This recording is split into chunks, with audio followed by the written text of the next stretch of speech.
The period of time between 13 and 19 years old is often referred to as the best time of a person's life. It's that perfect sweet spot between when you are a child and have no responsibilities versus when you are an adult and have to worry about the world. A time where you've grown physically into the person you are going to become, but don't have to worry about bills, taxes, or any long-term repercussions. Everything is supposed to be easy and carefree, and if you were to ask most adults, they would give their right arm to be able to go back to this time in their life just to do it all again. But how true is this statement? Most teens would argue that it isn't true. The cocktail of intense hormones turns emotions up to 11, and every stressor becomes unbearable. Every moment of embarrassment feels like it's the end of your life, and most find themselves being bullied, if not by others, then by themselves. That pressure is only amplified by public schooling and society, telling these slightly taller children that every decision they make is now the most important decision of their life. Everything they do, every grade they get, every test they take will determine if they end up on the streets or at a big fancy corporate job. And if you come up slightly short of their standards, no doubt you are going to be told that you have failed in some way.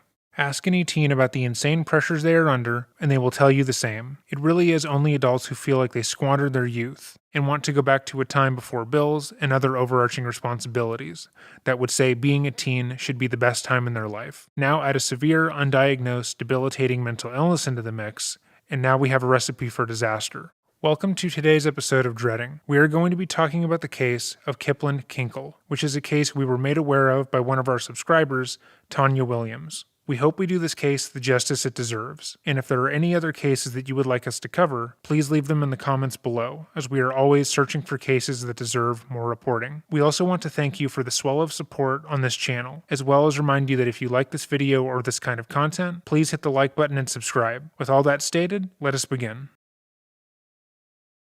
Bill was an outgoing man who was extroverted to the point of excess. He enjoyed being around people and getting to know everyone around him in a way most didn't understand. It was said that Bill could go into a room knowing no one and come out being everyone's best friend. His wife, Faith, was similar, to a lesser degree. She was a bit quieter and seemed to be more attuned to the emotions of those around her, taking time to try and understand each person she came across and provide them a listening ear. The pair perfectly offset each other. So much so that when they happened to cross paths, they fell in love almost instantaneously. They both loved to travel and loved learning about other cultures. They constantly were trying to learn new things, go new places, and wanted to give back to the world just as much as they took. And that didn't stop when the pair got married, or even when they became parents. December 22nd, 1976, their first child, Kristen Kinkel, was born, and she was everything that Bill and Faith had hoped for. From early on, Bill and Faith instilled a passion for learning into Kristen, and she took to knowledge like a fish to water. She was a gifted student,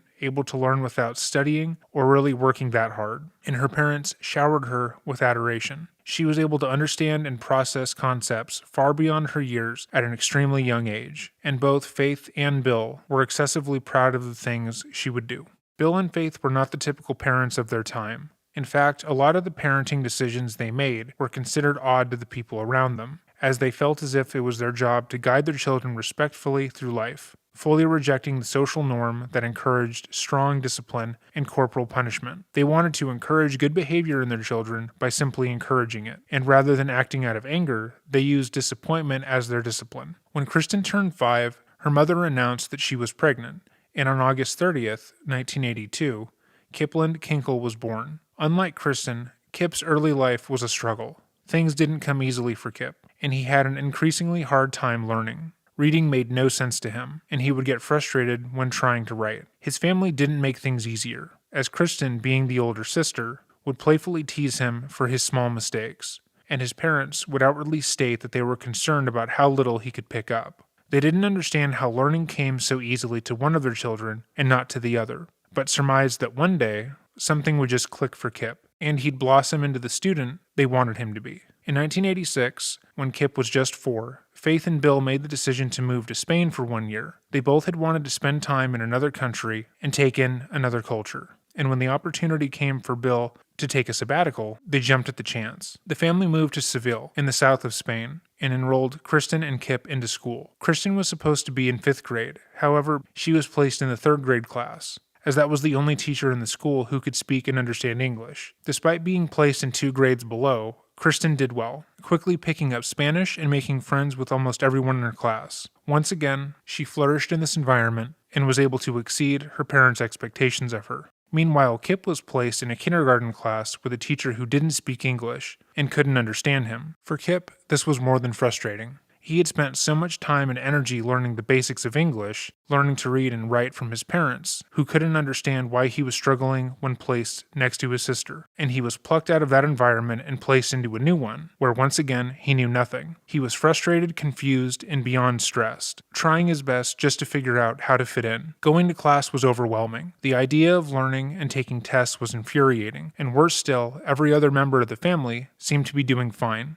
His father was taking classes at the college in town. His mother was enjoying the time away, and his sister had become popular at school almost overnight. He felt like an outcast of the family, but he still tried to make the best of it. Unfortunately for him, it wasn't just the schoolwork he had a hard time with, as he began to be bullied in class. Due to his lack of understanding and his struggles with the language, Kip was almost immediately targeted by another kid for being different, and lacking the ability to stand up for himself. Kip didn't know how to properly respond. The family saw that Kip was struggling, and when they moved back to Oregon at the end of the year, they hoped that Kip would turn the corner and feel better. They hoped that maybe the anxiety he felt and the struggle to learn had just been because they put him in a class that was entirely Spanish-speaking, and that once he entered the first grade, he'd do better. But unfortunately, that was not the case. If anything, Kip struggled more. Anything that involved reading or writing seemed to be extraordinarily difficult for Kip. He was constantly misspelling simple words, confusing E's for threes, D's for B's, and vice versa. His parents felt like they were at a loss.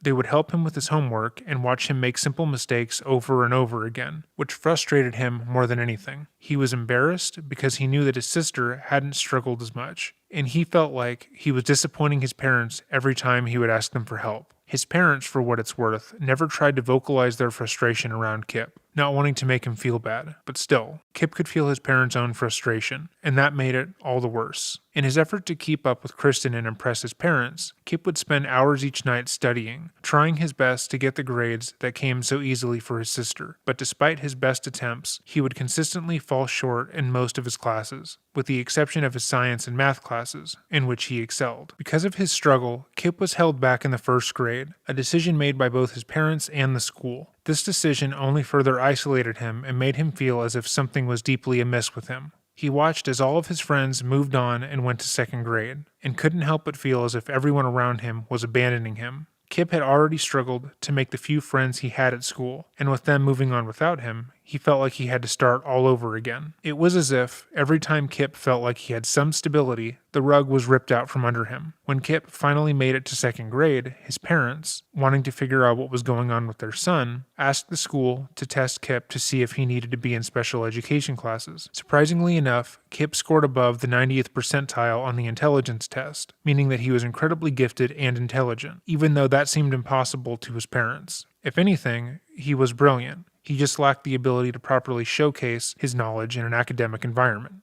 He also did well on the neurological screening. However, when he was tested on his motor skills, he scored remarkably low, and his teacher noted that he had great issues with spelling, issues that were not considered normal for a kid in second grade. She observed him during a spelling test, and noticed that he seemed to be much more focused than anyone in the class, and was struggling throughout. She also observed that he had a lot of difficulty spelling his own name, something that should have been commonplace at that point. However, because of his high scores in the intelligence portion of the test, Kip didn't qualify, meaning that he would continue in his regular classes without any accommodations. Kip continued to struggle, but was able to move on at the end of the year. Once again, he was tested at the behest of his parents, and this time qualified for special education services, and a plan for special services was drawn up just for him. This allowed for his own lesson plan to be created, something that would suit his personal needs. With this accommodation given to him, for the first time in his life, Kip was able to excel. He received nothing but A's and B's on his report card that year, something that was once thought of as impossible, and his parents praised him, noting how hard he had worked to overcome his issues. Though they didn't know exactly what was wrong, they felt as if he had turned the corner and made amazing progress, and hoped that he would continue down this path. It wasn't long until they were finally able to put a name on Kip's problem, and that name was dyslexia. This diagnosis seemed to open the door for Kip. because now everyone around him understood what he was going through and why he was having such a hard time. His parents were elated that they finally knew what was wrong with Kip, but for him, it didn't necessarily matter. Throughout his short life, Kip had felt like he was being sabotaged by his own brain, and just because he had a name for why didn't mean it was going to stop. He often compared himself to his sister, who he viewed as being the golden child. Everything that he had struggled with, she had been able to do no problem, and he couldn't help but feel as if he were a disappointment to the family. Kip felt like an outcast in his own family, and even more of an outcast at school. He continued to be picked on by others, and spoke to a family friend about how he couldn't even use the school's water fountains without fear of someone pushing his head in. He begged his parents to let him take karate, hoping that if he could properly defend himself, he would be able to assimilate more. His parents bristled at this idea, fearing that karate was much too violent of a sport to be invested in, but eventually relented with the hopes that it would help Kip make more friends. Neither of their hopes came to fruition, though. As time went on, the divide between Kip and his parents grew. His parents had used disappointment as a punishment for his sister and him their entire lives, and he had begun to feel like that was all he was to them, especially in comparison to Kristen. Kip felt like his parents couldn't possibly understand him, given the large generational divide between them. He had begun getting more into karate and music like Nine Inch Nails, and he felt like his parents constantly looked down upon him for it. And for their part, Bill and Faith were worried about Kip, finding his interests to be much too dark.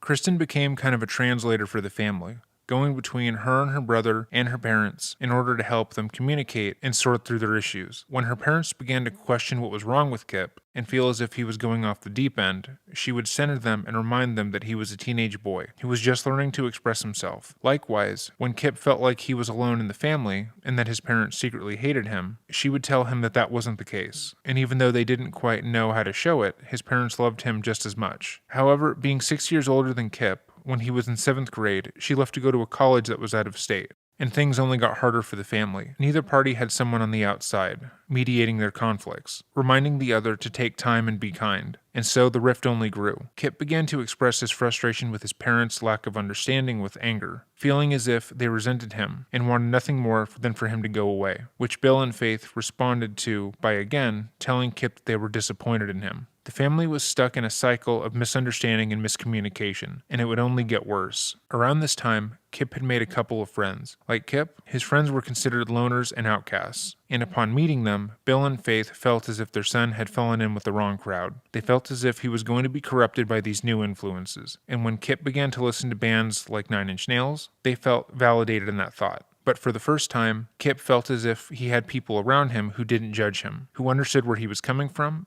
and properly partnered his enthusiasm about the things he was interested in. For a while, Kip had been expressing a deep interest in guns and explosives. Both Bill and Faith had done what they could to discourage this interest, reminding him how dangerous guns were, and telling him that he was not allowed to own any. But nothing they did dampened his desire. He quickly learned all he could about guns, figuring out how to properly take them apart and put them back together. He would talk about guns incessantly with his friends, who likewise found them interesting. While researching their shared interest using a school computer one day, Kip and a couple of friends stumbled upon the Anarchist Cookbook, a book that has its own sordid history. The book itself teaches the reader how to make bombs and other explosives, and after finding it online, Kip and his friends decided that they would purchase it, along with items to make a bomb. None of them wanted the purchase to be linked back to them, so they had the items sent to the school. But seeing as they were in 7th grade and hadn't thought through their plan, when the book and the bomb-making items arrived, Kip and his friends were suspended. Shortly after this, Kip was also caught shoplifting CDs from his local Target with some of those friends. Both these instances deeply worried Faith. She believed that her son was changing into a person that she didn't know, and that these instances of teen rebellion and idiocy were a sign of something deeper and darker going on. And for that, she would be right.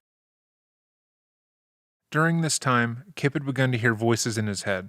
According to Kip, one day when he was walking home from school, he heard a voice in his head that sounded like it was playing in surround sound, telling him that he needed to murder people. When asked about it, Kip said, "It scared the shit out of me. I was confused. It seemed like something was seriously wrong. I ran into the house and cried in my room. It said other things too, like you're a stupid piece of shit, you're worth nothing. and some jumbled words that I couldn't understand. Kip believed that the voices were either the devil speaking to him, or that they were the product of a microchip that either the Chinese government or the Disney Corporation had implanted into his head, and that they were instructing him on what he needed to do. They convinced him that there would be an invasion on U.S. soil soon from China, and that he would need guns in order to protect himself. They also would go further to try and convince him that his parents hated him and often were conspiring against him, wishing he would die so they wouldn't have to explain how stupid he was to their friends. He was petrified of these voices, often being reduced to a sobbing mess when they would manifest. To make things worse, these voices would appear in times of stress, making arguments with his parents or classmates even worse. He went on to elaborate about these voices, saying, "One voice always tells me what to do. It's an authoritarian, loud.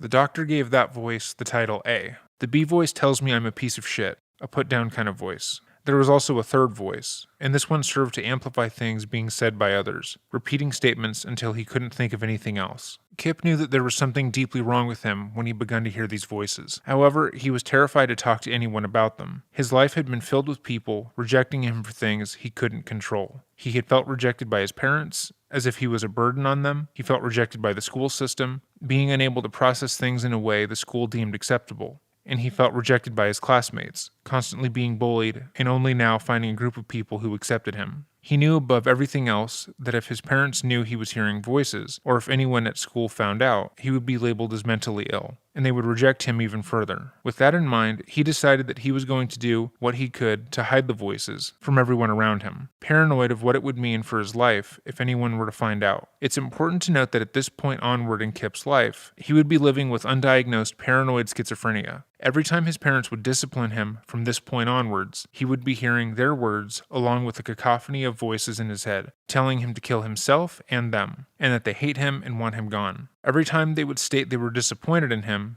he would feel that tenfold, and it would only get worse. After hearing the voices for the first time, and becoming convinced by them that he would need to have a small armory on hand, Kinkel bought a sawed-off shotgun from one of his friends, paying special mind to hide it in his room so his parents wouldn't know he had a weapon at all. Despite the fact that Kip had begun hearing voices and had bought his first weapon, he appeared to be doing a bit better. Faith still believed that he had fallen into the wrong crowd. Both parents had a hard time engaging with their son, but he didn't appear to be acting out as much. That is, until January 4th. When he was on a trip with a friend in Bend, Oregon. His friend's family had invited him to a snowboarding clinic over New Year's, and during the trip, the two boys had snuck onto a highway overpass. While looking down at the cars, the boys, not considering the danger to the people driving, decided to throw rocks at cars below. To them, it seemed like harmless fun. They were completely unaware that doing so was a felony offense. One of the rocks they threw struck a car below, and although no one was hurt, the police were called. Kip's friend was caught on the overpass, still throwing rocks by the time the police arrived, but he was quick to tell them that Kinkel had been throwing rocks with him. When the police arrived at the hotel and explained to him what had happened, he broke down sobbing, immediately asking if anyone had been hurt. The police officer placed him under arrest and took him down to the Department of Youth Services. It was there that Faith and Bill picked him up at 1 a.m., driving 4 hours round trip. This car ride, according to Kip, was like hell. His parents laid into him, telling him that they didn't know what to do with him anymore, and that he was going down a dark path, and they couldn't be more disappointed in him. Kip was being charged with a felony, and his parents made a point to tell him how much that would affect his life, from getting a job to being passed over for schools. Everything they said was amplified further with the voices in his head, telling him that they'd be happier if he was dead. This instance marked a true turning point for the family. Faith was truly scared about the path she saw her son going down. No longer were it petty crimes like shoplifting or little arguments about grades. He had gotten a felony, and she thought it was in the family's best interest to try and get some outside help. She also wanted to repair the damaged relationship between Kip and his father, noticing how they seemed completely unable to find any common ground. Faith pitched the idea of going with Kip to a psychologist and getting him professional mental help, but Bill was opposed to this. He stated that he believed that psychologists were more in the same vein of health professionals as chiropractors were, and that they were unnecessary and really only exist to extort vulnerable people. He didn't think anything would be gained by paying for Kip to go to therapy, much less going with him. But Faith begged, stating that they had nothing to lose and everything to gain. Finally, Bill relented, stating that her and Kip could go, but he wouldn't be wasting his time at these sessions. At his first session, when Faith brought up Kip's relationship with his father and how she was hoping that counseling would improve that relationship, Kip began to cry. Kip stated that while he believed that his mother loved him, he believed she saw him as a good kid with bad habits, whereas his father thought of him as a bad kid with bad habits, and expected nothing but the worst from him. He felt as if his father was embarrassed by him, and no matter what he did, that relationship could never be repaired. It didn't help that Bill hadn't gone to the appointment. When asked about his proclivity to explosives and guns, Kip told Dr. Hicks that they helped him release his anger and frustration. Throughout his life, because of his learning disability and his self-esteem issues, Kip had always felt like no one could understand him. When he spoke, it only seemed to make people angry with him, and no one ever seemed to get where he was coming from. Because of this, when he got frustrated or angry, he would try his best to bottle up these emotions, but they would inevitably come out, but in a less productive way. Both guns and bombs gave him a productive way to release his anger in a way that no one would get hurt. He recalled going to a quarry by his home after a particularly bad day and setting off multiple small explosions until he felt better, and how it was better than talking it out. This admission on his part helped Faith gain a small bit of clarity into what her son was going through, and how, to him, guns weren't necessarily a tool of violence, but communication. Despite opening up about various aspects of his life, including things he had never previously spoken about, Kip was sure to keep the negative voices in his head a secret. After the session, Hicks diagnosed Kip with major depressive disorder and concluded that Kip had difficulty managing anger, but maintained that they would benefit from seeing him a couple times per month. Each session marked a notable improvement on Kip's part. He stated that while he was still depressed, he had no thoughts of suicide, and Faith had noted that after their first session, she spoke with Bill and he had begun to make a more concerted effort to relate to his son. This in turn led to Bill deciding to take up Kip's interest in guns and use it as a bonding exercise. He began asking Kip about his special interest, taking time to learn about it himself, and having all-out discussions about it. This was one of the first times they had bonded over anything, and Kip was beginning to feel as if his father wasn't so ashamed of him anymore. However, at the same time, Kip had been unfairly suspended from school. While Kip was drinking at a water fountain, a kid had come up behind him and pushed him. Instead of shaking it off, Kip kicked the other boy in the head, knocking him to the ground. He was suspended for a day, while the other boy was not punished at all. Shortly after, in another instance of bullying, Kip retaliated by throwing a pencil at the other party, and was once again suspended for 3 days. Despite these setbacks, Faith applauded her son for the progress he had made, and stated she was proud of how far he had come in such a short amount of time. It was at the therapy session directly after this one that Dr. Hicks recommended that Kip try an antidepressant, more specifically, Prozac.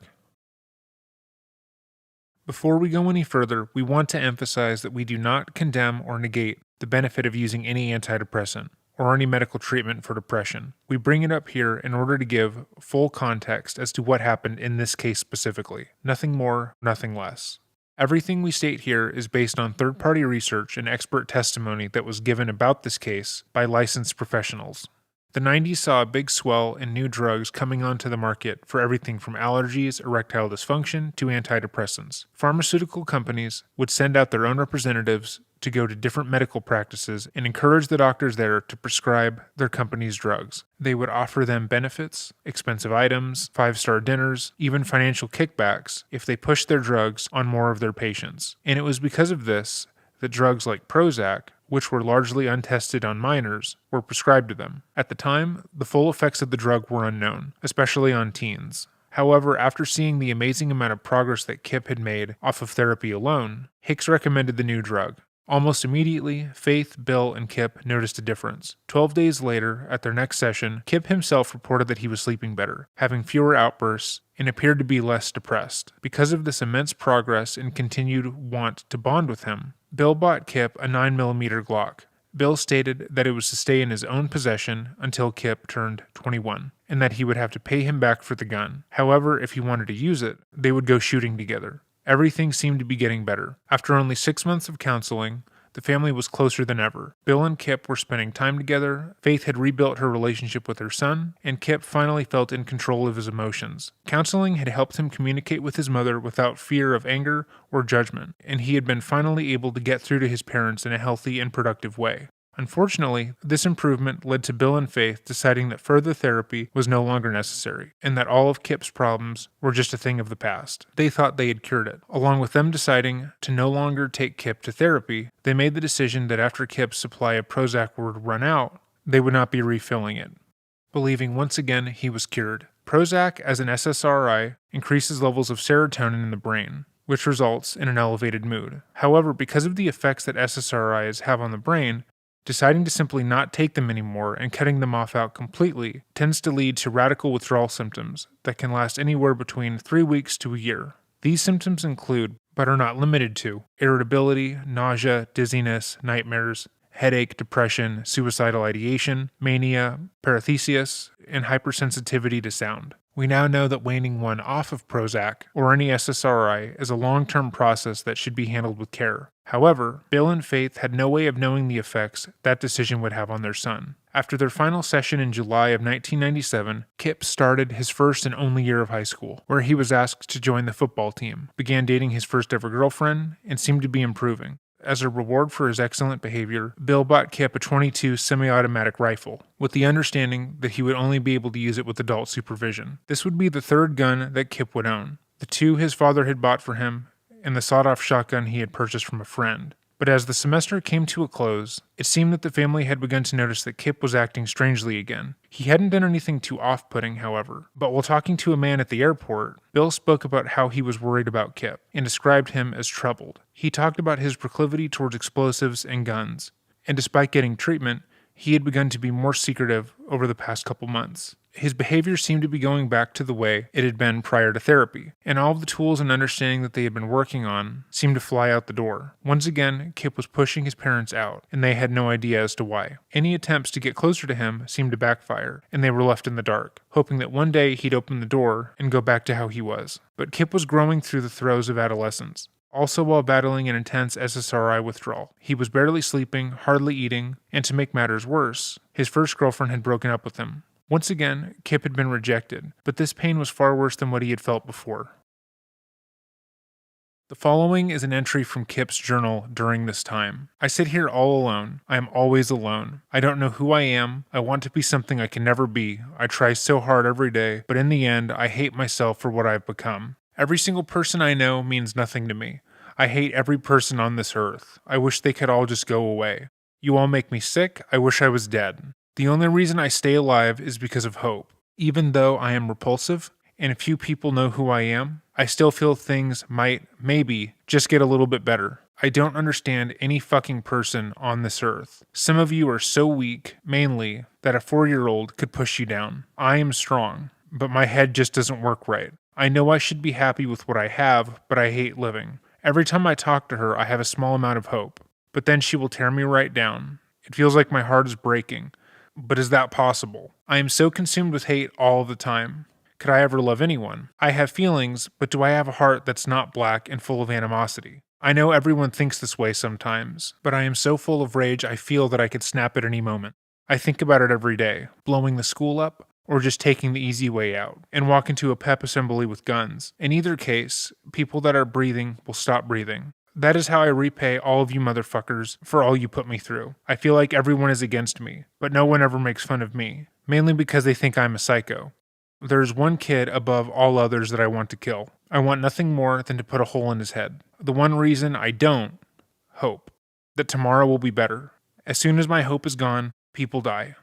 I ask myself why I hate more than anyone else. I don't know, but my head and heart want him dead. He only knows who I am through reputation. And I know he is scared of me. He should be. One bad day, and there will be a sawed-off shotgun in his face, or 5 pounds of Semtex under his bed. I need help. But there is one person that could help, but she won't. I need to find someone else. I think I love her, but she could never love me. I don't know why I try. Oh fuck, I sound so pitiful. People would laugh at this if they read it.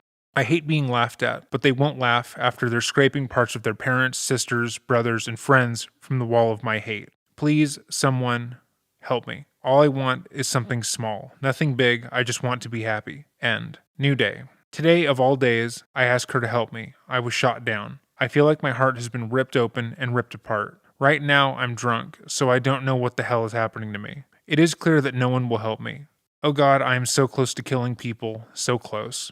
I gave her all I have, and she just threw it away. Why? Why did God just want me to be in complete misery? I need to find more weapons. My parents are trying to take away some of my guns. My guns are the only things that haven't stabbed me in the back. My eyes hurt, they hurt so bad. They feel like they are trying to crawl out of my head. Why aren't I normal? Help me. No one will. I will kill every last motherfucking one of you. The thought of you is still racing in my head. I am too drunk to make sense. Every time I see your face, my heart is shot with an arrow. I think she will say yes, but she doesn't, does she? She says, I don't know. The three most fucked up words in the English language. I want you to feel this, be this, taste this, kill this. Kill me. Oh God, I don't want to live. Will I see it to the end? What kind of dad would I make? All humans are evil. I just want to end the world of evil. I don't want to see, hear, speak, or feel evil, but I can't help it. I am evil. I want to kill and give pain without a cost, and there is no such thing. We kill him. We killed him a long time ago. Anyone who believes in God is a fucking sheep. If there was a God, he wouldn't let me feel the way I do. Love isn't real. Only hate remains. Only hate. At the same time, in response to an essay he had to write on love at first sight, Kip wrote this. Love sucks. No, I don't believe in love at first sight because love is an evil plot to make people buy alcohol and firearms. When you love someone or something, it is always taken away from you. I also would like to add that I hate each and every one of you, because everything I touch turns to shit. I think if you think you fall in love with someone at the first sight, it might just be lust. Love at first sight is only in movies, where the people in movies are better than you. That is why you go to a pawn shop and buy an AK-15, because you were going to execute every last motherfucking one of you. If I had a heart, it would be gray. It is easier to hate than love, because there is much more hate and misery in the world than there is love and peace. Some people say that you should love everyone, but that is impossible. Look at our history. It is full of death, depression, rape, wars, and diseases. I also do not believe in love at first sight, but I do believe in hate at first sight. Therefore, love is a much harder feeling to experience. I really wouldn't know how to answer this question because my cold black heart has never and never will experience true love. I can tell you one about love. My firearms will be the only thing to fight my isolation. I would also like to point out, love is a horrible thing. It makes things kill and hate. The rest of the school year continued to be a downward spiral for Kip. After having his heart broken by his first love, Kip became somewhat obsessed with the 1996 Romeo and Juliet movie, starring Claire Danes and Leonardo DiCaprio. He related to the themes strongly, and the abundant use of firearms in the film also spoke to him. He was isolating himself more and more, shutting himself off in his room, where his parents couldn't get to him. And with the communication cut off, his paranoid delusions about their feelings towards him began to come back. Some of his classmates and him were caught toilet papering a house as a prank, something that was done as sort of a rite of passage. However, Kip was one of the few people who had been caught. While it was a harmless prank orchestrated by another kid, Faith and Bill took this as a terrible sign of things to come for Kip. They grounded him and told him that they were massively disappointed in him, specifically because he had previously made so much progress. Bill, for his part, stated that he was beginning to believe that Kip was hopeless. Neither Faith nor Bill knew how much these statements hurt Kip. The voices returned once more, repeating Bill and Faith's words, and telling Kip how much happier his parents would be if he were dead, how much easier their lives would be without him, adding that they too would be better off dead than having to explain such a failure of a son to people around them. Kip shut himself away, locking himself inside his room and tried to drown out the voices by listening to Nine Inch Nails, but nothing seemed to work. His coping mechanisms only further established to Bill and Faith that he was disrespecting them and was still on a downward spiral, but they had no idea how to help him. Only a few days after the toilet paper incident, one of Kip's friends, Corey, reached out to him, inquiring if he would like to purchase a gun. He had stolen one from their mutual friend a few days previous, and knew that Kip was fascinated with weapons. Kip agreed eagerly, and they planned to meet up the next day at school. Unfortunately, neither Corey nor Kip knew how much that one decision would come to change their lives.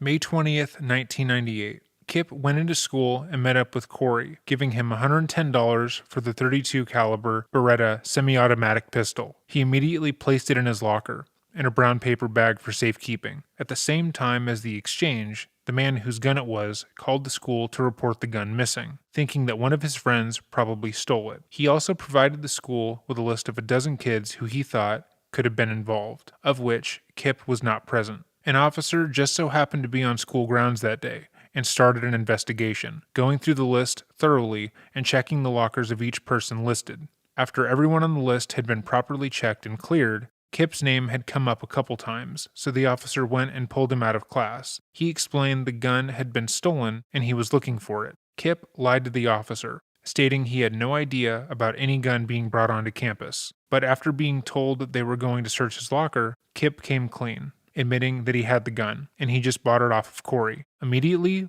both Kip and Corey were arrested, escorted off of the school's premises, and told that they were suspended pending expulsion. When they were brought to the police station, Kip broke down. He was interrogated and repeated the story about how the gun came to be in his possession, and it was explained to him that receiving a stolen weapon was a felony. This further terrified Kip, who kept stating that he was scared of how his parents were going to react. By the time Bill arrived at the station, he was genuinely distraught. Bill picked Kip up and immediately laid into him about what he had done. This was now his second felony as a freshman in high school. He was being expelled, and it seemed to Bill that he had completely given up on his life. He went further to state that his mother would be incredibly disappointed in him, and that he didn't know how they were going to tell her what had happened. Bill had no idea what Kip was thinking, how hurt he already was, and had he even the slightest idea as to what was going on in Kip's head, chances are he would have known that Kip was already upset enough at himself. Bill loved his son, but he was at the end of his rope, unsure of how to go on past this point. Scott Keeney, the man whose gun had been stolen, called Bill, and they talked briefly about what had happened. Bill was distraught and told him that he had no idea what to do at this point. He declared that Kip was completely out of control and stated that they might send him to a wilderness camp for wayward teens, as they felt as if they were out of options. He apologized on behalf of his son and stated that he was beyond embarrassed for what had happened. And after this call, Bill was shot in the back of the head by Kip. Kip had retrieved the .22 rifle from his room, loaded it, and shot his father as he sat drinking his coffee. He then dragged his father's body into the bathroom, where he covered it with a sheet. In his mind, he had brought so much shame onto his father, so much embarrassment, that his father was better off dead than explaining to his friends what a terrible person he was. Kip felt like he was such a failure as a son that killing his father was a kind of mercy. After Kip had killed Bill, a number of people called the home and spoke to him for a short amount of time. His friends stated that when they called, Kip repeatedly stated that everything was over and nothing mattered anymore. He had embarrassed his family for the last time, and it was done. They tried to console him and state that because he didn't know the gun was stolen and was friendly to the Keeney family, it was likely that the charges would be dropped and it wasn't going to be that big of a deal. However, the voices inside of Kip's head weren't listening. After his phone calls, at 6:30 p.m., Kip's mother came home. Bill and Kip had decided, before Bill was killed, not to tell his mother about what had happened until later that night. Bill said that he wanted to give Faith one last good day, which only further pushed Kip towards believing his life was a burden on everyone around him. When Faith got home, Kip greeted her in the garage. As she walked past him to get into the house, he told her he loved her and shot her twice in the back of the head. Faith fell to the ground, but was still alive. He asked her to close her eyes and shot her 3 more times in the face, and then 1 time in the heart. He then covered the body with a sheet and went back inside. Kip had wanted to kill himself after he killed his parents, and spent the entire night trying to build up the strength to do so, but he sat blasting the soundtrack to Romeo and Juliet. Kip couldn't pull the trigger. Kip instead wrote this in his journal: "I have just killed my parents. I don't know what is happening. I love my mom and dad so much. I just got 2 felonies on my record. My parents can't take that. It would destroy them. The embarrassment would be too much for them. They couldn't live with themselves. I'm so sorry. I am a horrible son. I wish I had been aborted. I destroy everything I touch. I can't eat. I can't sleep. I didn't deserve them. They were wonderful people. It's not their fault or the fault of any person, organization, or television show. My head just doesn't work right. Goddamn these voices inside my head. I want to die. I want to be gone, but I have to kill people. I don't know why I am so sorry. Why did God do this to me? I have never been happy. I wish I was happy. I wish I made my mother proud. I am nothing. I tried so hard to find happiness. But you know me, I hate everything. I have no other choice. What have I become? I am so sorry." Kip was emotional, scared, and had already destroyed his life. He had nothing to live for, and spent the entire night awake thinking about how much he hated himself, how he wanted to die, and his mind was rebelling against him. The voices overwhelmed him at this point, making him relive the worst things he had ever done over and over again until finally, the next morning, he made the decision to go to school. Kip put on a long trench coat and grabbed all 3 of his guns. He taped the hunting knife his dad had given him to to his leg and drove himself to school for the last time in his mom's car. As he walked into school, he saw a friend who asked him how he was doing.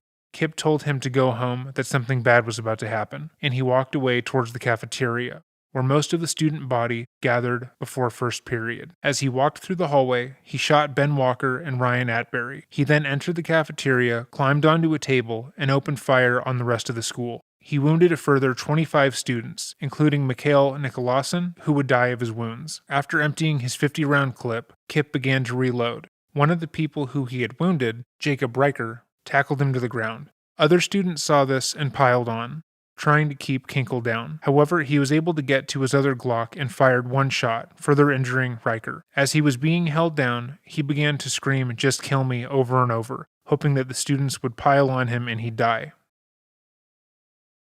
Because of the sheer amount of victims in this case, there isn't a lot of reporting as to who they are outside of this and what they went through, which is entirely unfortunate, as 2 children lost their lives, and 24 more had their lives forever altered. One of the first people who was shot and killed was Ben Walker, who was just 16 years old. Ben was a year above Kip and didn't know much about him. He had just moved to the area from Southern Oregon the year before and was relatively shy. Friends would describe him as easygoing, laid back, and always happy. His favorite movie was Ace Ventura, starring Jim Carrey, and he was a massive fan of the Final Fantasy games. Mikhail Nicolason was a junior at Thurston and a private in the Oregon National Guard. He had been doing his homework in the cafeteria before school with his girlfriend before Kip began shooting, and was almost immediately hit, and planned to begin basic training in the Oregon National Guard in the next year, hoping to become a systems analyst and a computer programmer. He also worked as a teacher's aide in the Thurston Middle School's computer lab, and was seen as an all-around kind-hearted person. They had full lives ahead of them, and Kip had no right to end them the way that he did.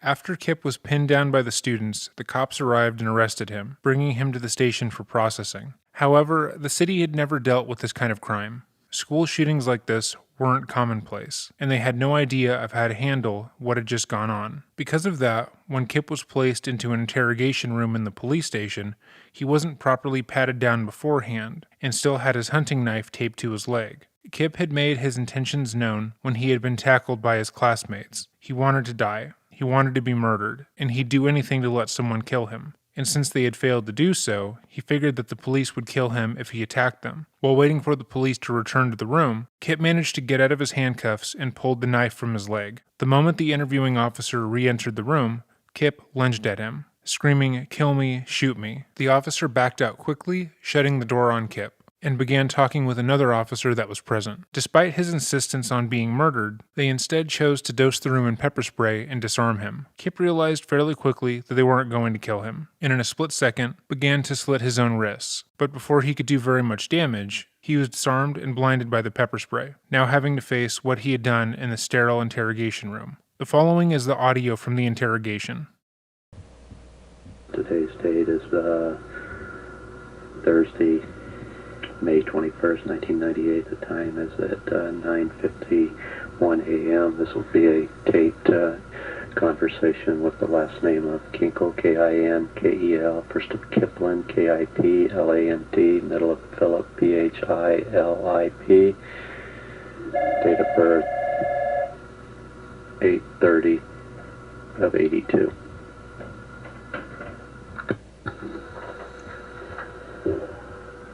Kip, what I've done is I've turned on a tape recorder so I can tape record our conversation, because I'm not the best note taker in the world, and a couple things that I want to go back over with you.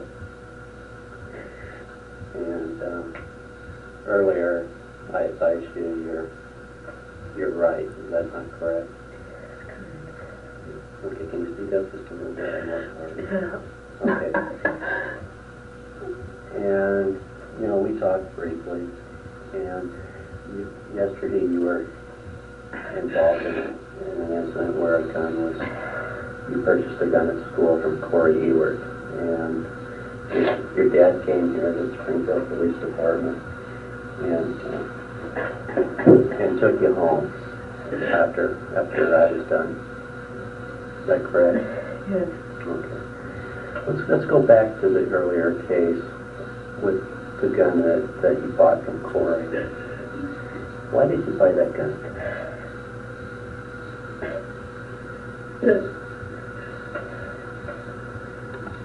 Remember why you bought the gun?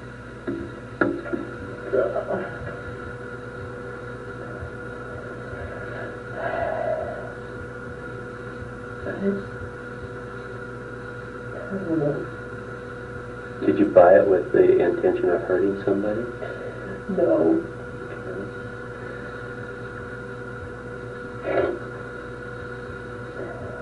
Had you and your dad discussed whether you should own a gun or anything like that? Yeah. Okay.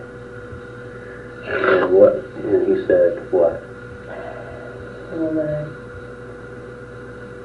better if I didn't. He said what? It's kind of complicated. I don't know. Okay. Do you think that you were too young for a gun? Yeah. Right. I don't know what's wrong with me. Okay. My head just doesn't work right. Okay. Why doesn't it work right? I don't know. I can't get... All right. When you brought the gun to school yesterday, or when you purchased it yesterday, did you know that was the right thing to do or the wrong thing to do? I knew it was the wrong thing. You knew it was the wrong thing to do? Yeah. Okay. But you didn't have any intent yesterday, or at least that's what you told me yesterday, of hurting anybody. Is that correct? Right. Okay.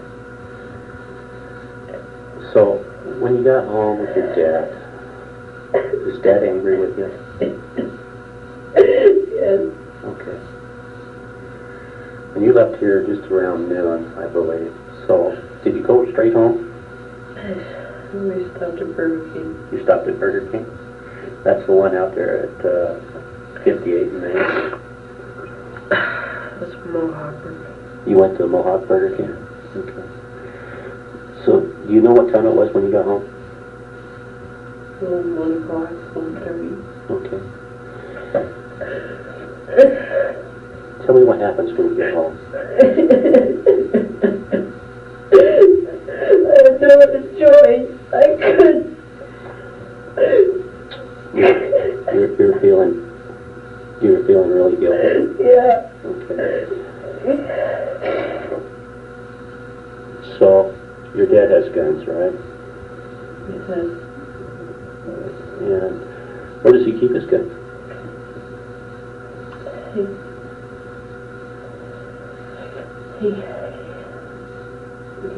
he usually keeps them in his tennis locker at some tennis club. But we go and shoot every once in a while. And so they were home. Just most of the time they're not home. Only the rifles are there. So only the 10-22 Ruger rifle is Yeah. there? Mm-hmm. And where was that at? I had that in my room. You had that in your room? Mm-hmm. Was it loaded or unloaded? I loaded it. It was unloaded. So the ammunition was in your room as well? It was in a it was in my parents' room, but I went and got it. Okay. So was your dad, did he hit you or anything like that? No. Okay. Was he yelling or out of control or? Yes, I couldn't let my... I had no other choice. God. You told me earlier he was in the kitchen. Yeah. And was that around 4 o'clock? Or could it have been earlier? It was earlier. You think it was earlier? I'm not sure. Okay. Let me ask you this. What? Had I been a visitor in your home, would you have shot your dad? I don't think so. You don't think so? I don't know. It's just... I had no other choice. He was saying I was... He was saying all that stuff, kind of... He was saying a lot of negative stuff about you. Like what was he saying about you?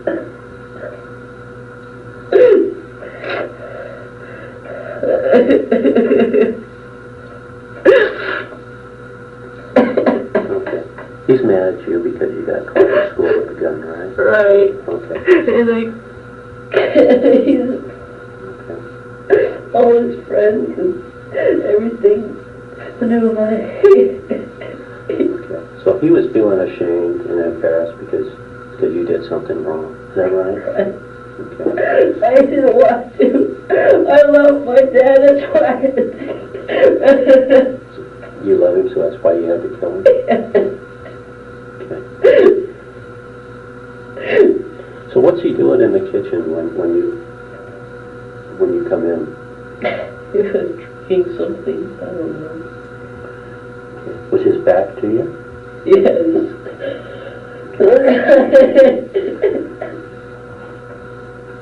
Okay.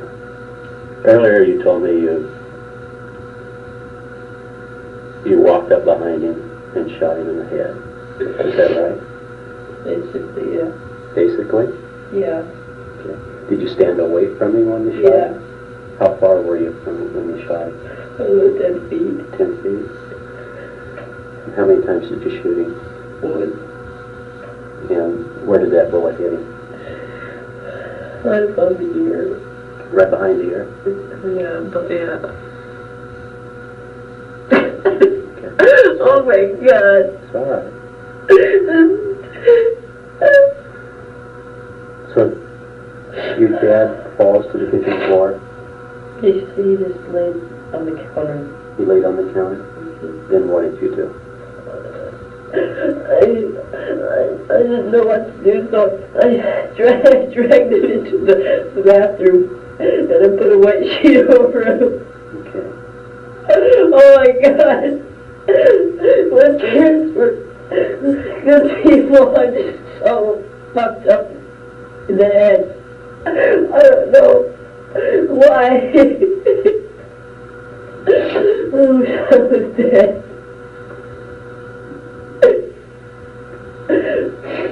So what do you do from the time that you put the sheet over your dad and your mom comes home?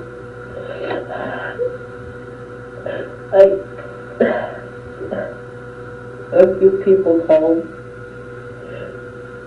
You remember who called? Yeah, some of my friends. And I just talked to them. I didn't say anything about that. And I didn't know what to do because, oh my God, my mom was coming home and she knew what I had done. Oh my God. So your mom comes home around 6, is that right? Yeah.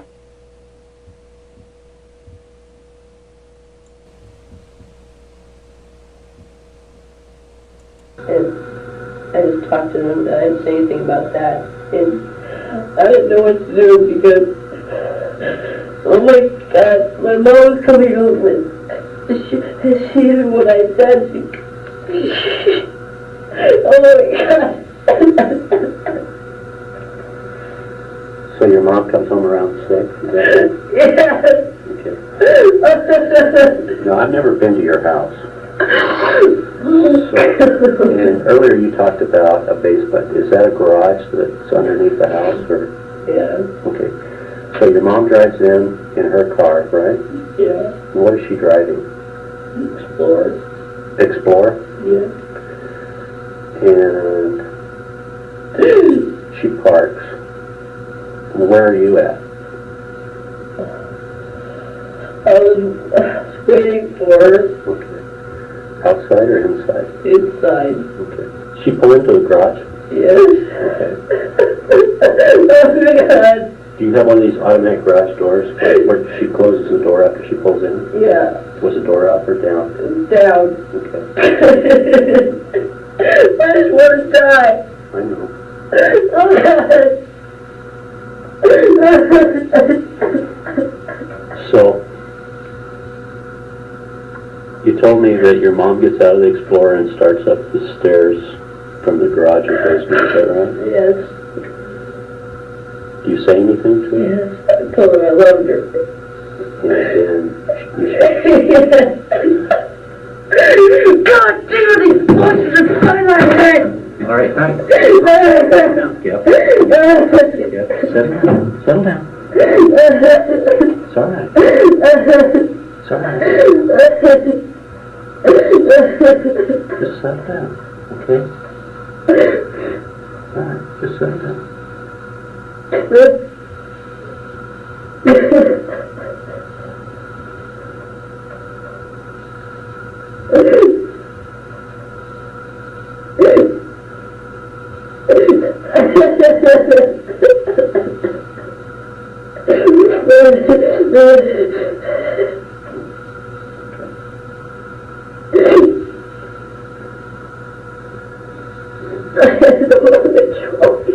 Okay. So how far were you from your mom when you shot her? I don't know. Okay. Earlier you told me you shot her twice. I shot her several times. You shot her several times? Because I dragged her out into the basement after I shot her. And she was still alive. And I said that I loved her. And I shot her. I shot her again. She would know that I killed her. Because of my mom.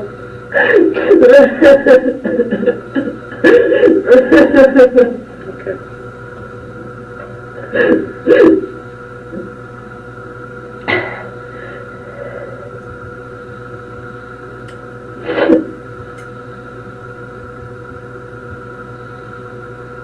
So you didn't want your mom to know that you were the one that shot her? Right. Okay. And you love your mom? So what did you do the rest of the night? Did you talk to any more friends? Oh, it's just I didn't know what to do. I held my Glock to my head, and I wanted to kill myself so bad, but I couldn't. I don't know why. Now, you said there was only one gun in the home. Where did the Glock come from? Did you go somewhere and pick up the Glock? No, it was in my dad's tennis stuff, but it takes back to the club. Okay, so it was at home too. Yes. Okay. So did you get any sleep last night at all, or did you stay awake all night? Stayed awake. Okay. So, did you watch TV? What? Turned on to keep me company, but I didn't watch it. Okay. Now,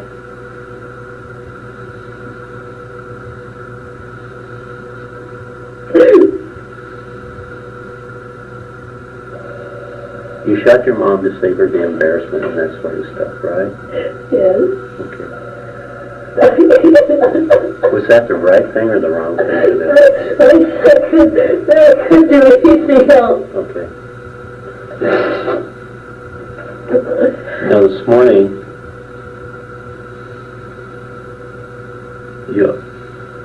you have planned to go to school, and you had taped some bullets to your chest. What were those bullets for? Kill myself. I ran out of ammunition. And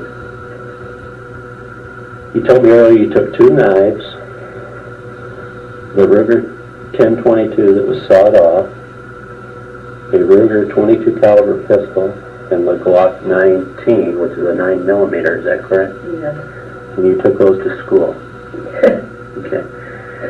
You were wearing a big overcoat. Were you hiding the weapons? Yes. Okay. Why were you hiding these? I didn't know what else to do. You didn't know what else to do? Why did you go to school and start shooting people? I had to. I had no other choice. I couldn't do anything else. Had you been stopped by a police officer before you got into school? Would you have done that? I don't know. Okay. Why did you feel that you didn't have a choice with the kids at school? I don't know. I can't. I have to.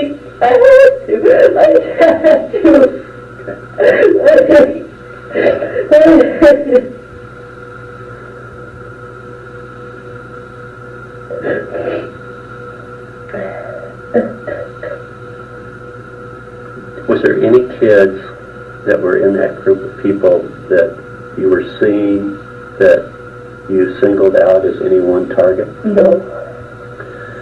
Do you know the names of any of those kids that you shot at? No.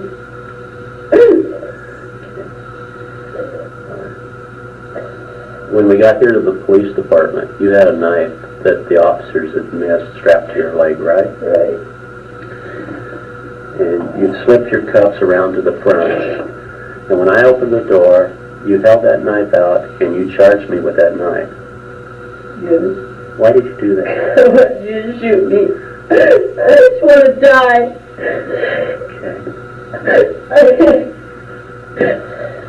I can't. Was that the right thing or the wrong thing to do? It has to be the right thing, because I need to die more than anything else.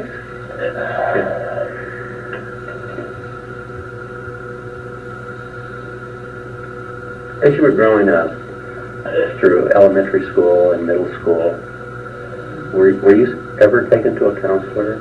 Yes. Well, what for? I got in trouble with the police.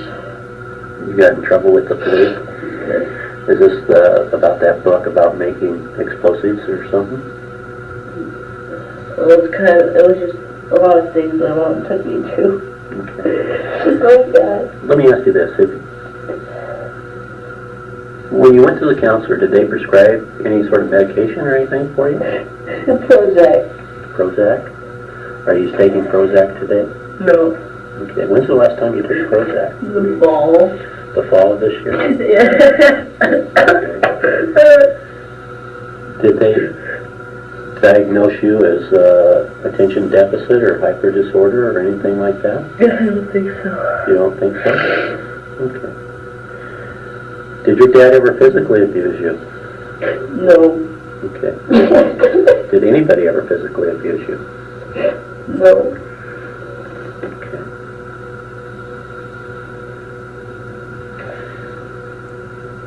Kid, let me ask you this. If you had it to do over again, what would you do? I tried so hard to kill myself. I just kill myself. I can't do it. I don't want more than anything. Okay. Now, whose car did you drive to school this morning? My mom. And that was a green Ford Yes. Escort or Explorer? Or Explorer. And you parked that near the tennis court, is that correct? yes. Okay. And what time did you get to school this morning, do you remember? A little bit before 8 o'clock. Okay. Were there other people around you when you got out of the Explorer? Yes. Did they say anything to you? No. Okay.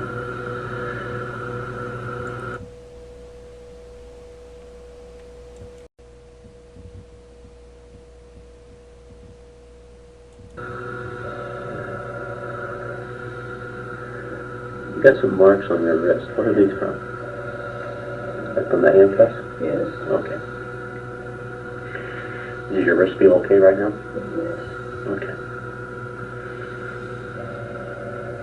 Do you want some coffee or water? No. Okay.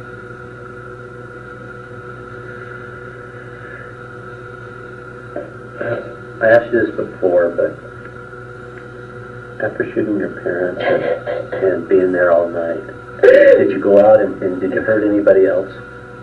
No. Okay. Do you have pets in the home? Yes. Did you hurt the pets at all? No. And what kind of pets are in the home? A cat. Just a cat? Yeah. Okay. All right. Well, I'm going to give you a break. I'm going to stop right now. The time is at 10:14 a.m.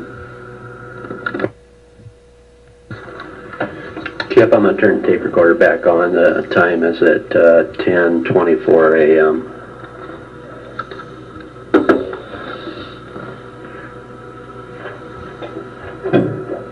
I just have a couple more questions for you.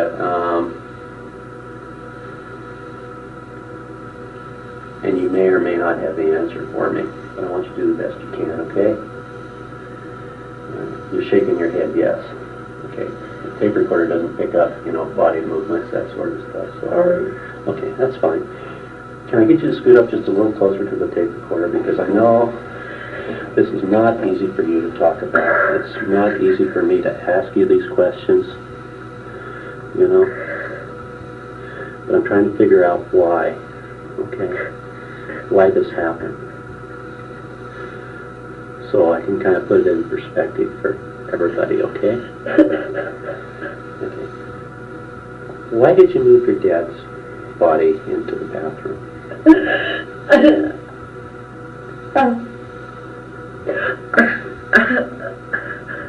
I felt like I had to do something.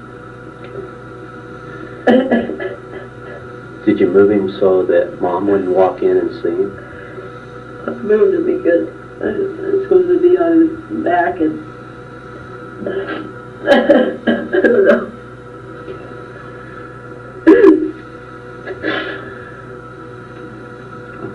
Why did you cover him with a sheet? It felt like the right thing to do. Okay. You did it out of respect for him? Okay.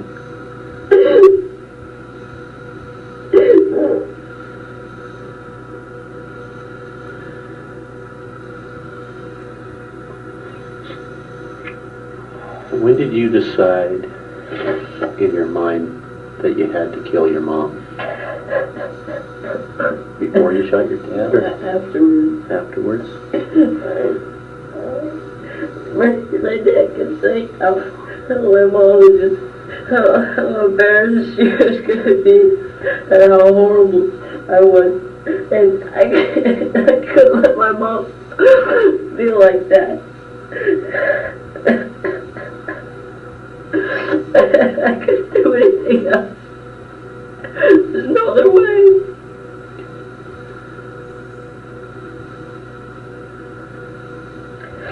Had I been standing in your garage or riding with your mom, would you have shot your mom? I don't know.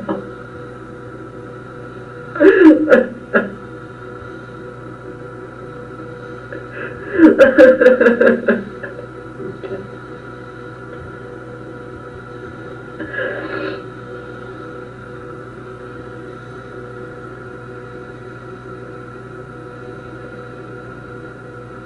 There's probably at least 2 hours from the time you shot your dad until your mom got home. Yeah. What did you do to prepare yourself for having to shoot your mom? I cried. I said I was so sorry. I had to, though. I had to. You said you were waiting for her. Mm-hmm. Where were you waiting for her at?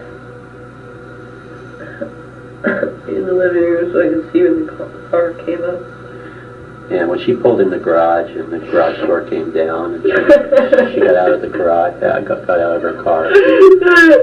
Where were you? I don't know.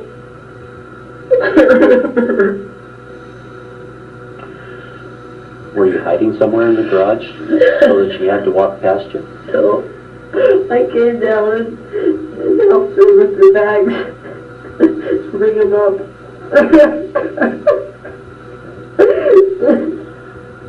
Where was the gun at that point? On your hip? Yeah. And what kind of gun was that? It was 22. Oh God. Was it the 10-22 or was it the pistol? It was the pistol?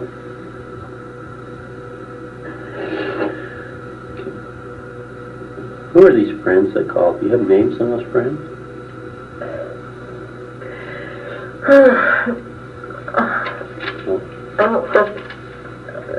My friends had nothing to do with it. Yeah, but I know, but trouble. they're not in trouble. But you did talk to them, and I think it's important that. Okay, who are your friends that called?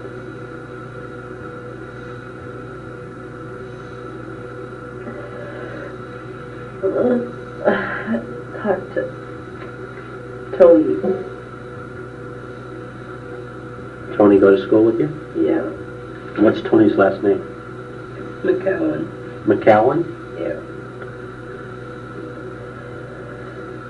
Do you have a phone number for Tony? I don't know. You don't? It's on my watch. Okay. And does Tony live up near you on Cheetah Loop? No. He lives close to the school. Okay. But it's Tony McGowan. Is he a freshman? Yeah. When did Tony call? You remember? He called. Yeah. About 3:15. Mm-hmm. Did you kind of want to know what was up at school? Yeah. You guys talk about that? Yeah. Had you already shot your dad at that point? No. No. Okay. So who else called? Well, Or did you call Tony called Nick, and we were like on the party line thing. We were all talking. So Nick didn't call me, but I called him. So you called Nick? Yeah. Or he did. Tony did. Tony did? Yeah. What's Nick's last name? Hyacinth. Hyacinth? Yeah. And is he in the 9th grade too? Yeah. You go to Thurston? So Tony called. So we're only talking about one call here, right? Yeah. Or was there 2 separate calls? That was one call. One call. Okay. So did anybody else call you?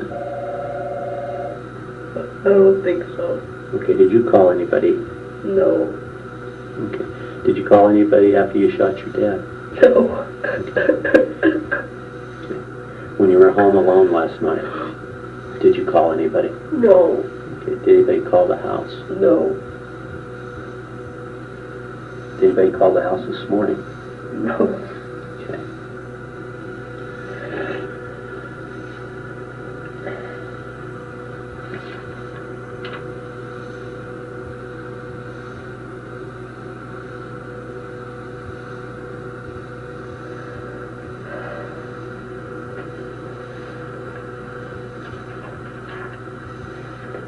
I think it goes without saying, at least from my perspective, but maybe I want to hear from your perspective.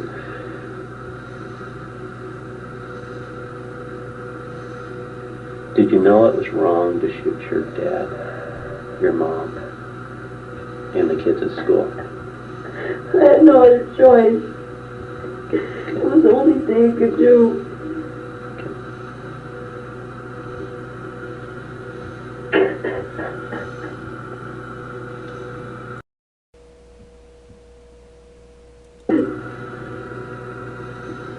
What were the other choices that you didn't have a choice of? There's none. I couldn't. Nothing. I couldn't do anything.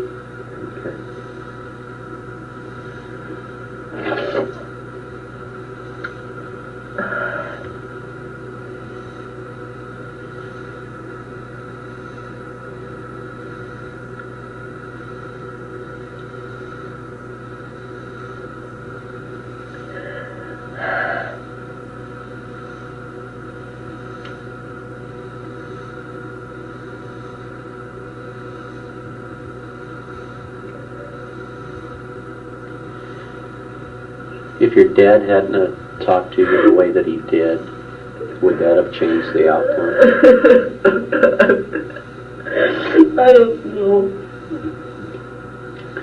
Was there anything that I said yesterday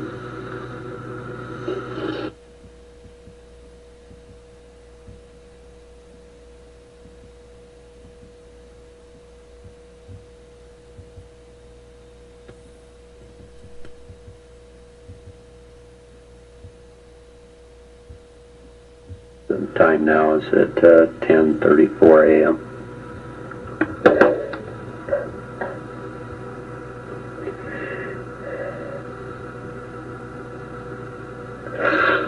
I thought when you left here yesterday that your dad was pretty I don't know how to strike. Okay. Had you talked to Mr. Doyle after you left here? No, Did Mr. Doyle talk to your dad? I think so. You think so? Okay. I think my question, Kip, is, had your dad not said some pretty mean things to you, like, you know, he's embarrassed, your mom's going to be embarrassed, all our friends are going to be embarrassed. Had he not said those things, would there have been a different outcome? I don't know. I don't know. Okay. How long from the time that he said those things was it between the time that he last said those things and the time that you shot him? I don't know. Was it seconds? Was it minutes? I don't know. You don't know? Okay. Can I get you anything? You want some water? Okay. Let me just turn the tape recorder off again. The time is at 10:36 a.m.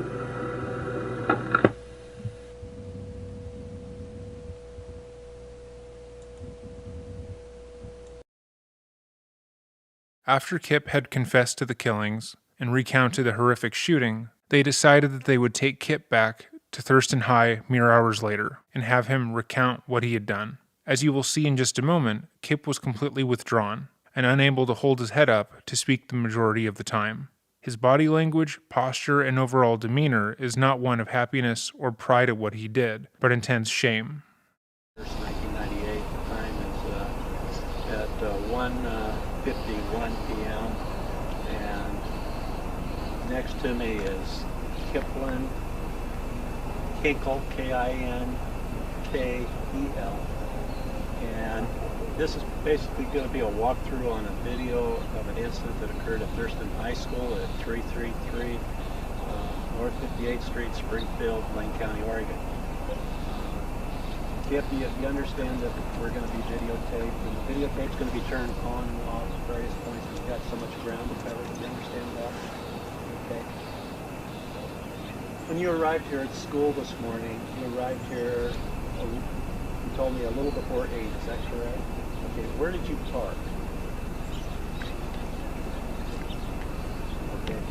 Okay, we're standing on the north side of the school grounds at Thurston High School, just west of the tennis courts, and where Kip parked his mother's Ford Explorer, is that correct? It would be down and beyond what you can see the asphalt down there, right? Somewhere in the area of 61st and E Street, is that correct? Okay. You weren't dressed like that when you came to school. You weren't dressed like this when you came to school. Okay. What? You had a long trench coat on, is that correct? And you had kind of pants, khaki pants, is that correct? Okay. And were you armed? Yes. Okay. And Al, he's gonna have to speak up. He's gonna have to speak up a little bit. I had 5. You had 5 weapons. You had 2 knives. Is that correct?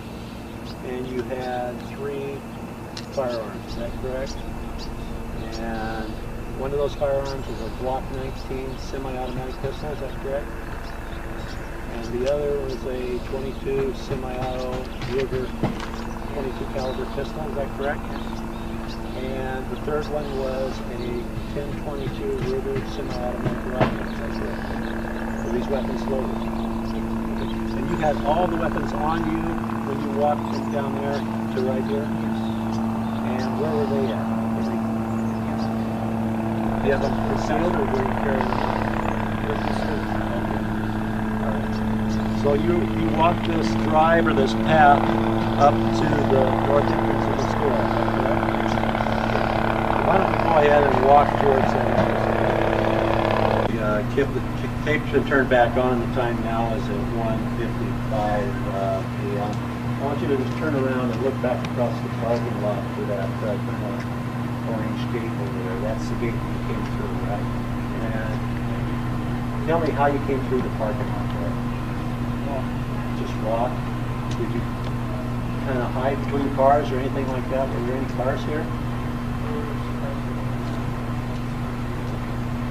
You were walking or were you running or? Okay. And did you come up to this breezeway where we're at right now? Okay. Can you tell us what happened from this point in the breezeway? I walked down there and I started shooting. Okay. The breezeway from here down to where I can see some debris down there is probably well over 100 feet, 150 feet. Is that a fair estimate? At what point did you pull out a gun, and which gun did you pull out first? Pulled out the rifle. You pulled out the rifle first? Right in front of the doors of the cafeteria. Okay. Right in front of the doors of the cafeteria? Now, I'm not familiar. Are you talking about those red doors down there? Yeah, the white stuff was on that side. You didn't pull the rifle out till you got to there? Okay. Were there students in this hallway that you passed? Okay. Did you consider shooting any of them? I told one kid that he should probably leave. You told one kid he should probably leave? Did you know that kid? You don't know what he said yet? Okay. Well, why don't we move on down the hallway here, and we'll move up to the doors of the cafeteria, and we'll continue from there, okay? Back on Kip, and the time now is at 1:58 p.m. Right here is a bunch of debris, and a lot of medical debris on the ground, but we can see some blood over here, so obviously something happens here. And you told us back here about 40 feet behind us is where you pulled the rifle. Okay.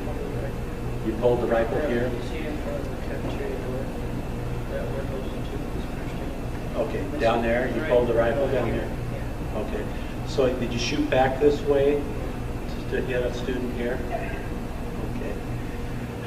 Do you recall how many students were in this area? Okay. Do you know this student that you hit? Okay. Do you remember how many shots you fired in this area? Okay. I see a .22 casing laying over here. And is it possible that a round was fired in this area for it to be ejected right here? Okay. Things were happening pretty fast. Okay.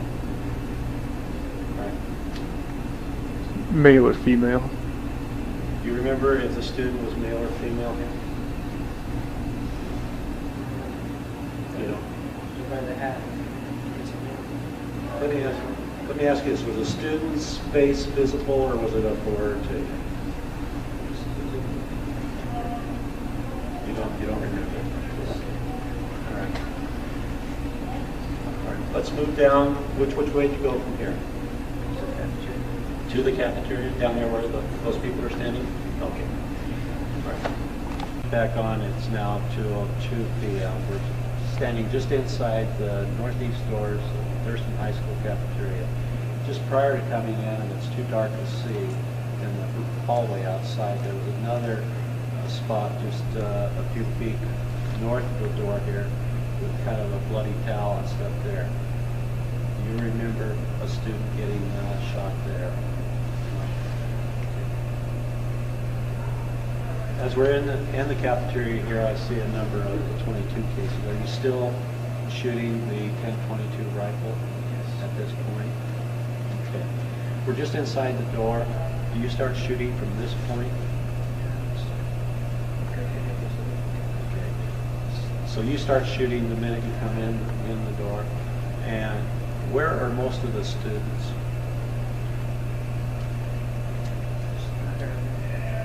Out in the area where the tables are set up over here? Okay. Do you know any of these students, or do you recognize any of them right off? So if Rick could keep the camera moving and just kind of swivel with us, why don't you walk me through this line of spent cartridges here and kind of tell me at what point do you change weapons, or do you change weapons, or at what point do you reload? Can you do that?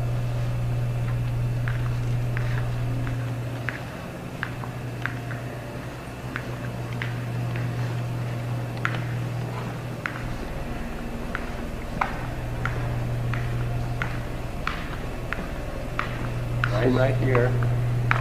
Primary is everyone's on top of me here. So I remember. Everybody was on top of you right here. Yeah, that's fine. But you're still shooting with the rifle? You think so? Did you ever change guns? I think I struggled to get another one for sure. You were struggling to get another one out? Which one would that have been? Probably the Glock. Glock's the 9mm, right? How about the 22 Ruger semi-auto pistol? Take it off. Now there's some, I see over here there's some places marked on the floor and some spent cartridges. Do you recall going to the west side of the cafeteria at all and shooting back this way? Did you ever leave the cafeteria? You didn't go out into the commons area or anything like that?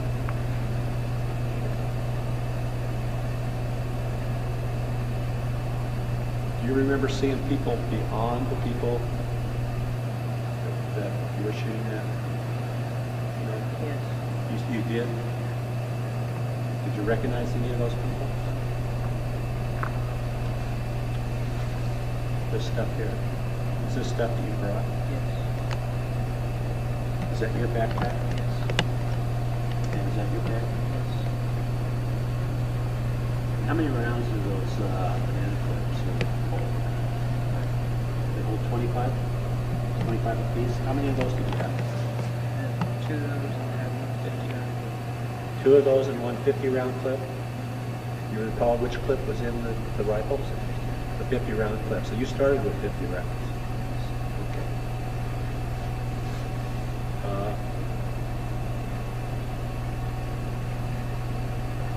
Why did you do this? And no other choice. You had no other choice. Did any of these students make you upset or anything? Is there any more area around the school that we need to walk to and talk about? Everything happened in that northeast breezeway and here, is that correct? Did anybody threaten you to get you to come down here? Because of the horrific nature of his crimes, the public reaction around Kip was that he was a soulless monster who deserved to be hung up from a tree and beaten. Reporting claimed that he had planned this attack for months in advance and wanted to bring a bomb to the school as well. However, this reporting would turn out to be false. People thought of him as a monster, and when reports were published about his mental health and well-being, including that he had been hearing voices prior to the attack, many people scoffed openly, stating he was lying and trying to play crazy in order to receive a lesser sentence. Kristen, however, felt differently. While she had lost her entire family in the span of a day, Kristen stood by her brother. She made various statements defending her brother, stating that while she could never justify what he had done, and how she more than understands the hurt he caused, that he had been suffering in silence with extreme mental illness his entire life, and that should be taken into account. She also emphasized how ashamed he was at what he had done, and how it took months of her visiting him for him to even get the courage to look at her, and even more months for him to speak. She didn't invalidate the pain he caused, or the feelings others had towards him. She simply stated the facts. He wasn't well, and he was still her brother. Kip was indicted on 58 felony charges, including 4 counts of aggravated murder, which he originally was going to plead not guilty for reason of insanity. His lawyers were extremely confident in his case, finding that he had years of journals, notes, and tests saved, all with references to the voices he heard in his head and the extreme mental anguish he was under. In one case, on a Spanish worksheet, Kip had written this: "I will hunt you down and put a hole in your head with explosives. You hear me? Power to the shampoo." Rest in peace, you must die. To which his teacher responded, I'm concerned? There was years of proof, from other friends' testimony to Dr. Hicks, and even a social worker who had evaluated Kip after the rock throwing incident, that stated that Kip had been suffering for years with an untreated mental illness, that he had delusions around what others thought of him, and that he was not in his right mind. However, Kip decided that instead of fighting the charges, he would plead guilty to 4 counts of murder, add 26 counts of attempted murder. At his sentencing hearing, some of the victims who had been shot that day went up to the stand and spoke, urging the judge to give him the maximum sentence possible. They had been made aware that multiple psychologists and professionals had addressed Kip, that they had agreed that he was not competent, but they felt as if Kip was faking in order to avoid responsibility, that the years of evidence showing his mental anguish was faked, and didn't remove him from responsibility. Jennifer Aldridge, who Kip shot in the hand and in the chest, said the following: just in case you want to put a name and face with count 9, I am Jennifer Aldridge and you try to murder me. I got to school early that day because it was my boyfriend Jake Riker's birthday. I sat down at the middle front table with all of my friends and we were joking around and talking about a surprise party for Jake that his mom was throwing for him. Several minutes later, I looked up at the clock to see it was time to go to class. When I stood up to give Jake a hug, the cafeteria side door opened and you walked in. There were strange noises like fireworks, and I thought you were campaigning for class elections like the rest of the popular group you hung out with. Instead, I felt intense heat and pain hit and spasm through my hand. I watched blood splurt and pour out of my 2 fingers as my entire hand throbbed. Nauseated and scared, I tried to scream, but you shot me again, this time through my lung, and blood gurgled out of my mouth. I fell and went in and out of consciousness. The whole time, I had no idea what events took place that day until several days later when I looked up at the TV when I was in the ICU. The paramedics deemed me a lost cause. Todd Ferguson, one of the emergency paramedics, stepped over me and saw I was almost dead. It wasn't until I spit a lifesaver out of my mouth that he finally decided to take a chance on me. It hurt to breathe. My body felt heavy and constrictive. My hand throbbed and pulsated with blood everywhere. I could smell it, I could taste it, and the memory of seeing it still haunts me. I felt so cold and I just wanted to go to sleep, but the paramedics wouldn't let me. A respirator breathed for me for 2 days and they removed it the 3rd. After a few attempts to wean me off of it, my lungs weren't strong enough and they would collapse again. My index and middle fingers are now fused in one place. I will have my hand deformed for the rest of my life. In the summer, when I wear a bathing suit or a tank top, people gawk and ask questions about the scars from the bullet holes, 42 staples, 3 chest tubes, and hand scars. I feel as if I have done something to be ashamed of, as if I have done something to deserve the way I look. I had to alter the way I hold a pen to write. Each day at school and work, people look at me questioningly. I want you to know that I am not falling for this poor little mentally sick rich boy. I don't buy the act of you burying your head in the table. I'm not going to feel sorry for you or claim that you were misunderstood. Do you know that everyone felt depressed and as if they were not seen for who they really are in middle school and in their freshman year? I don't buy that excuse. Your parents loved you and supported you, offering you to get help for your depression. You were part of the popular group at school. You were on the football team and had it made. You had the high school life many of your victims never got the chance to experience. You made the rest of my high school life absolute hell. I became someone other kids avoided because I reminded them of you and the shooting. Other so-called friends tried to use me to get attention. I became this story and no longer a person. I became the object of people's pity, and that sickens me. My name became victim, and everyone felt compelled to discuss every gory detail of the shooting and its aftermath with me. I felt alienated from everyone. Between therapy meetings, doctor appointments, surgeries, and dealing with my own fear that you will one day try to hurt me again, I am so tired of having all of this ruin my life. I've had to continually deal with the consequences of what you have done. That, to me, sounds as if it is a harsh punishment just for sitting in the cafeteria. The fact that you will spend at least 25 years in jail seems so inconsequential. You killed 2 people in your life who loved you unconditionally. And guess what? Mommy can't kiss it and make it better anymore because you killed her. And not just shot her once, but 6 times maliciously. Daddy isn't able to bail you out of jail anymore. No one can hug you and tell you everything will be okay. Because it won't. It won't ever be okay until Mike and Ben can walk and talk with their families again. It won't be okay until my friends' surgeries are done and the scars have miraculously erased. It won't ever be okay again until every memory, every fear, and every consequence becomes non-existent. And that won't happen unless you can go back in time. I hate you. I hate what you have done. I hate what I have become because of you. I hate living in fear each day. I hate seeing my family falling apart. I hate hearing the sound of my mom cry at night. I hate how it has become so difficult just to go up to my dad and crawl in his lap and have him reassure me. I hate losing my high school friends because the strain of the shootings always seems to come between us. I hate that I can't go back to Thurston to visit without pausing and remembering that I almost died there. I hate that so much of my life for the past year and a half has been devoted to all of this. I hate how difficult it is to move on and try to find a moment's peace from my anger. I hope you spend the rest of your life in jail. You can't be cured, and if a medication was found to sedate you enough, I don't trust you to take it. You don't deserve to be in jail. You don't deserve to have the same freedoms your victims have. I never want to worry about you hurting my friends and me ever again. I never want to send my kids off to school one day and worry if you have been released. I'm tired of being scared. I'm tired of letting you have so much power over me. You shouldn't ever be able to have that much power again. Jacob Riker, who had tackled Kip after being shot, stated this: I'm not going to ask for you to look at me, but I deserve your respect. I demand it. I don't care if you're sick, if you're insane, if you're crazy. I don't care. I think prison, a lifetime in prison, is too good for you. If a dog was to go insane and if a dog got rabid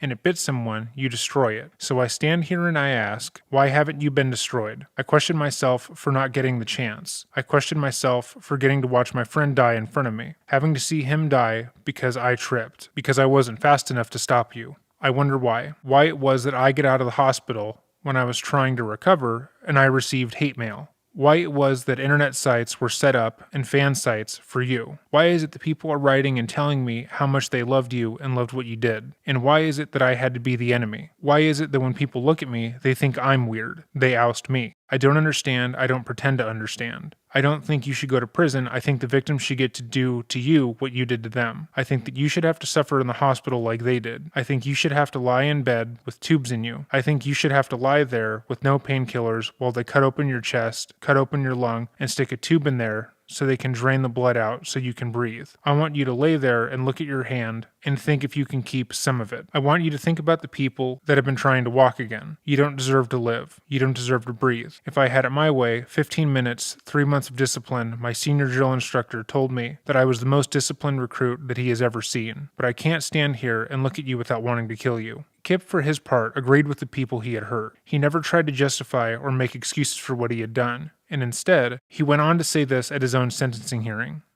I have spent days trying to figure out what I want to say. I have crumpled up dozens of pieces of paper and disregarded even more ideas. I have thought about what I could say that might make people feel a little bit better, but I have come to the realization that it really doesn't matter what I say, because there is nothing I can do to take away any of the pain and destruction I have caused. I absolutely loved my parents and had no reason to kill them. I had no reason to dislike, kill, or try to kill anyone at Thurston. I have gone back in my mind hundreds of times and changed one detail, so this would have never happened. I wish I could. I take full responsibility for my actions. These events have pulled me down into a state of deterioration and self-loathing that I didn't know existed. I am very sorry for everything I have done and for what I have become. The only person other than the multiple psychologists who believed that Kip was too mentally ill to be held responsible for his actions was his sister, Kristen. While she couldn't speak at the trial, she wrote the judge, asking for leniency in his sentencing. Dear Judge Madison, I am shaken by how difficult this letter is for me to write. I was told that you may need it to better understand my little brother. I wish there was an ideal place to begin, but where does one start when a loved one's life is laid across someone else's table? What keeps me believing in him and loving him is the fact that he is a good person that came from a good home. I feel silly writing that because it seems so contradictory, looking at what actually took place. However, it's the truth, and it keeps me alive. I wish more than anything that you, the man who decides his fate,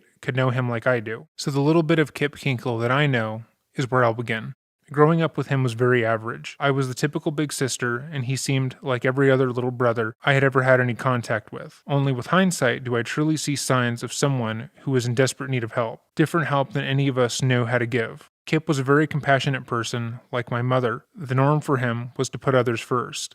He absolutely loved animals and treated them better than most. He was a people pleaser. He found ways to learn what those around him wanted and made every effort to become it. I believe that is how he dealt with his illness so well and with such subtlety for so long. He was genuinely concerned about the same issues kids his age are, and unusually devoted to those that meant something extra special to him. When asked about his interests and opinions, he was able to rationally explain his ideas about them in ways far beyond those which someone his age was capable of. He was very likable and had a great sense of humor. He loved to make people laugh and did it well. My mother and I used to say he would be a wonderful boyfriend because of his sensitivity and devotion to what he loved. Kip had a lot of potential, and to see that die absolutely crushes me. That is who I remember Kip to be, and let me tell you about who he is today. He's extremely bright, and the potential I mentioned before is still there, buried inside. He is hurting more than any of us can imagine, and yet is adapting to an extremely unpleasant situation better than most ever could. He is polite and considerate to those that have contact with him. He is realistic about his situation, yet remains hopeful that he will find something positive in it. He does have plans for the future, and has discussed with me his ideas of becoming a productive member of society, even from behind bars. All of his hopes and dreams have to do with getting an education and using it to help people without one. He already has passed the GED with very high scores. I believe what he needs is the hope that he has a chance of achieving these goals. My first visit with him after this happened was at Skipworth and consisted only of crying. It took weeks for him to make eye contact with me and even longer to say something. When he finally did, it was, "I am so sorry." I believe he is aware of the pain he has caused and is just as shocked as the rest of us that he was capable of such horror. We were talking last week about the upcoming hearings and preparing ourselves for the things that we would have to listen to. I told him to do what I would do and just tune out that which you don't want to hear. I told him to go to a safe place in his memory and not listen to the victims when they talk, because they are angry and going to say things they really don't mean. He stopped me and said, "No, I owe it to them to listen." I share this story because I think it emphasizes the kind of person Kip was and still is. I think it shows that there really should be no concern for this kind of thing to happen again. I love my brother more than I ever thought possible, and not because he needs me to, but because I need to. It is a difficult concept for an outsider to understand, but it comes from what is inside of us. He will need support, love, medical help, etc. But most of all right now, he needs hope. In 25 years, we will be well into the 21st century. Our society will be very different. The technology and knowledge we will have then is mind-boggling. The advances we will have made in psychological research and medication will amaze us. Kip will be 40. Thank you for your time in reading this. I wanted to speak to you from the heart, and I hope you will forgive the informality of this letter. I realize you have a huge amount of things to consider in this case, and I hope that I haven't sounded like a nagging sister. Thanks again for your attention.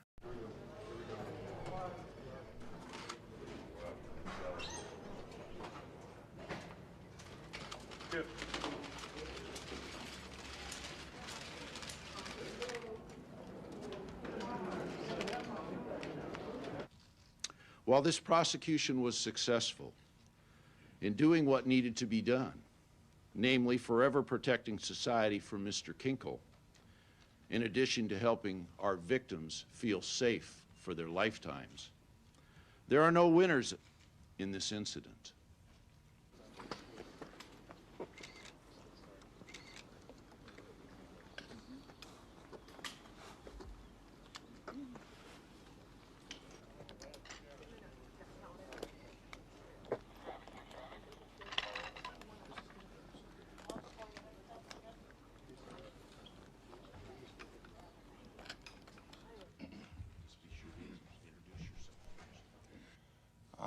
I feel intense anger, but no hatred towards Kipling Kinkel.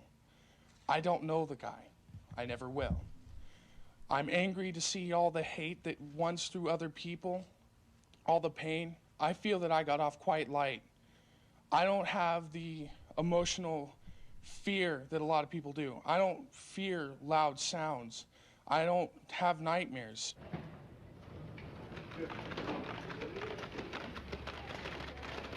In my mind, that this sentence did not end this case today, that it has in fact preserved it for at least a couple more years. And I think that's a disappointment. Should be a disappointment for everybody, not only for Mr. Kinkel, but also for this community and those victims. We needed closure, and I don't think this sentence has given us closure.